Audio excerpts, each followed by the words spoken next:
Halo, apa kabar teman-teman semua? Semoga tetap sehat, tetap semangat, tetap semangat juga untuk belajar pajak. Karena pajak ini menarik ya. Eh, Bagaimana pagi sebagai konsultan itu, bagaimana kita berada di tengah-tengah sebagai eh, apa namanya, sebagai partner dengan klien dan sebagai mitra dengan Dirjen Pajak. Jadi kita nih di tengah-tengah, eh, klien butuh masukan, butuh pencerahan bagaimana mengatasi masalahnya. Sedangkan DJP pasti bagaimana dikejar target juga, bagaimana penerimaan bisa tinggi segala macamnya ya. Nah, itulah keunikannya profesi ini, salah satunya. Nah, kali ini kita akan belajar tentang PPh pasal 23. PPh pasal 23 ini adalah pajak yang dipungut ketika kita memanfaatkan jasa badan usaha. Nah, kalau orang pribadi itu beda lagi pasalnya. Jadi ketika kita memanfaatkan jasa orang badan usaha, maka kita dikenakan PPh 23. Kita akan memungut PPh 23 dari penghasilan mereka, penghasilan si pemberi jasa gitu. Ada lagi PPh 23 yang harus dipotong, itu ada bunga, dividen, royalti, penghargaan hadiah. Nah, itu dipotongnya tarifnya beda. Nah, kita lihat ya lebih jelasnya.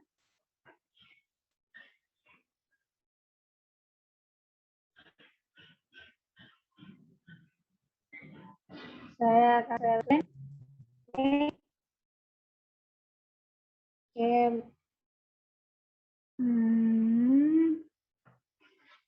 saya nggak begini ya.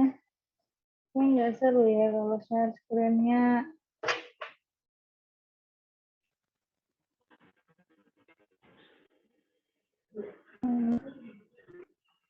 Nah,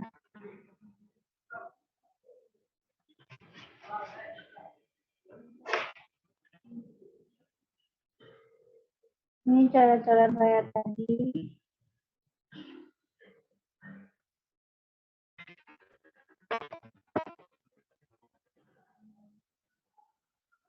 Oh, nggak bisa ya.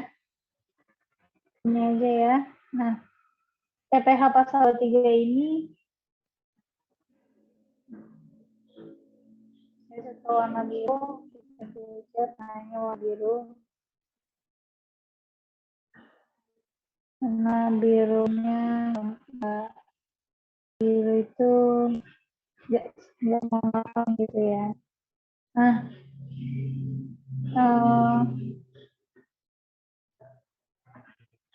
PPh 23 ini, PPh 23 sebentar.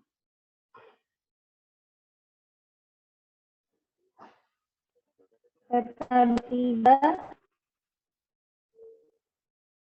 bagi 2, ini ada dividen, royalti, hadiah, dan penghargaan. Kemudian ada jasa lainnya.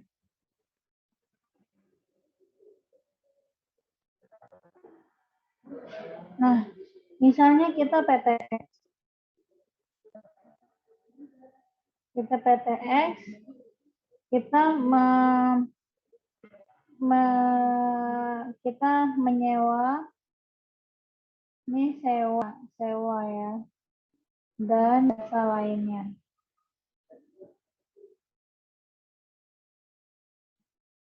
Menyewa sebuah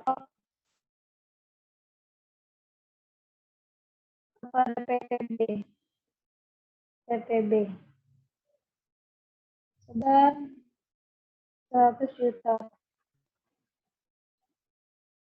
Nah, PTX ini bisa plus PPN, jadi 110 juta ya.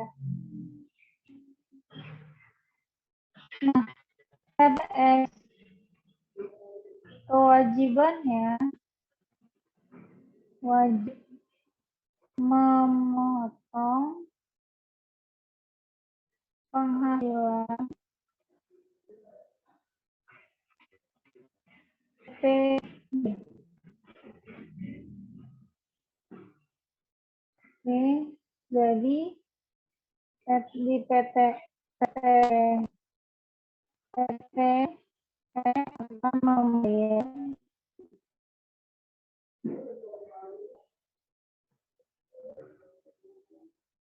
sebesar 100.000 juta ditambah 10 juta PPN dikurang 10% dari atas ini. 2% 100 juta berapa? 2 juta.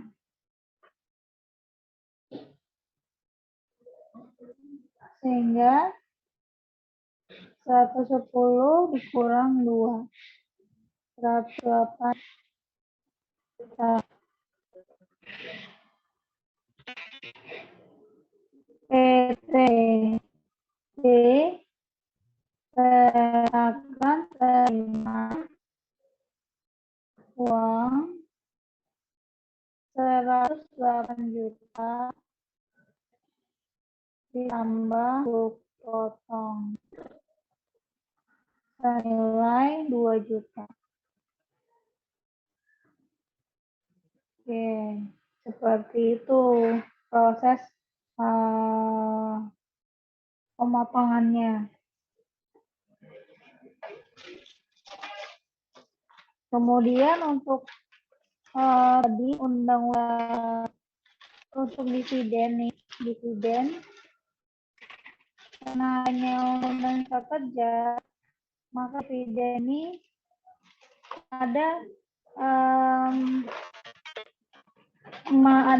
mendapatkan pembebasan PPh, tapi ada syarat-syaratnya.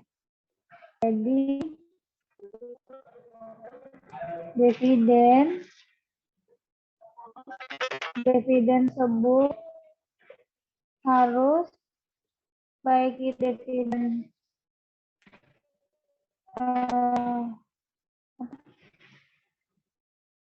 interim atau dividen harus lewat RUPS.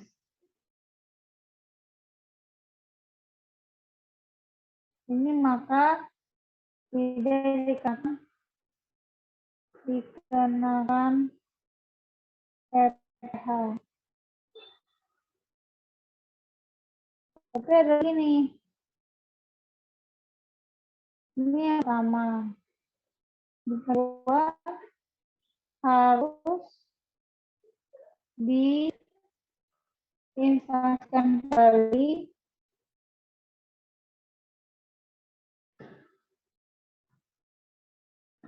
di Indonesia.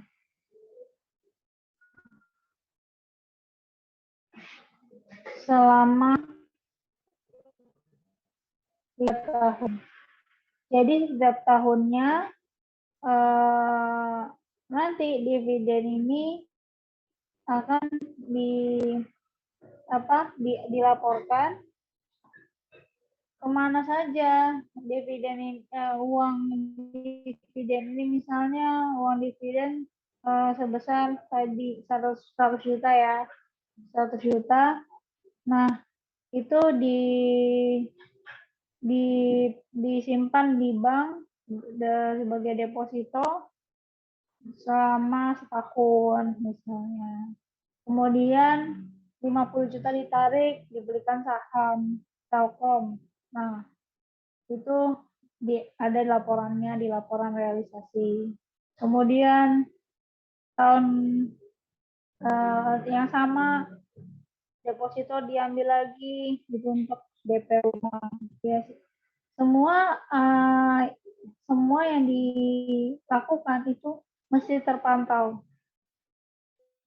Nah, terpantaunya adalah dari laporan realisasi tersebut. Gitu. Sehingga laporan realisasi ini penting. Jadi jangan dianggap remeh ya. Ini laporan realisasi ini penting sekali. Jika nanti ada pemeriksaan, nah, laporan realisasi ini salah satu yang penting. Apakah hasil insentif yang diberikan oleh DJP itu sudah tepat sasaran. Nah, itu terlihat dari laporan realisasi. Oke. Nah, sekarang kita ke yang tadi lain. Ini masih saya ambil ya. Nah, coba kalau misalnya lihat yang tadi PMK 141 tahun 2015.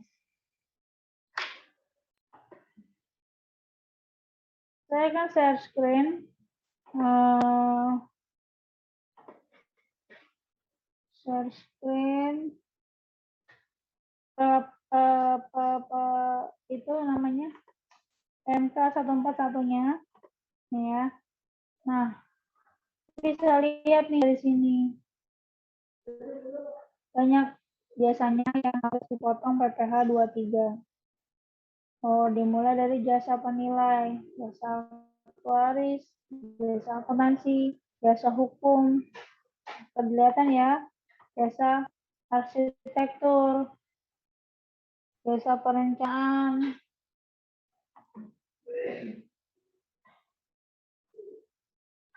Oke, kelihatan.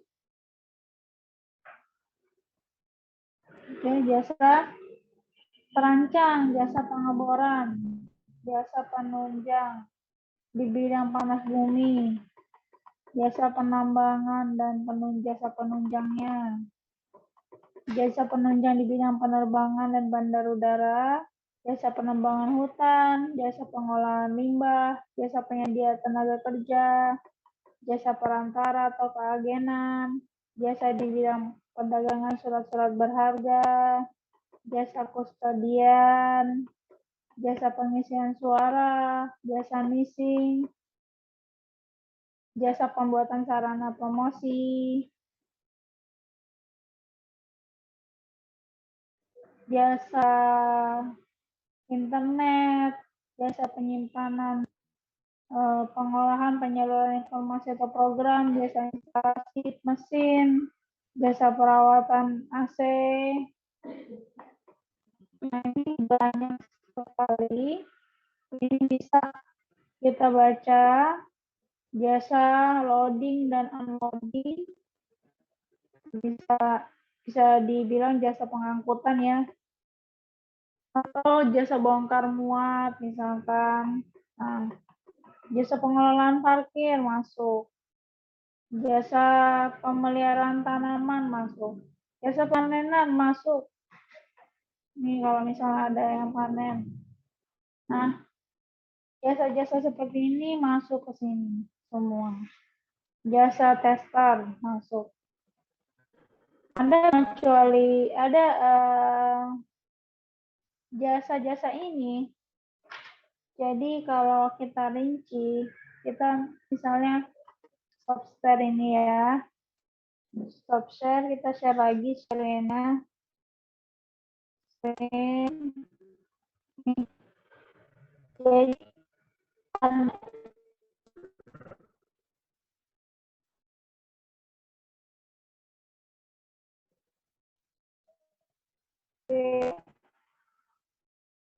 jasa harga ini ya, ada bisnis rinci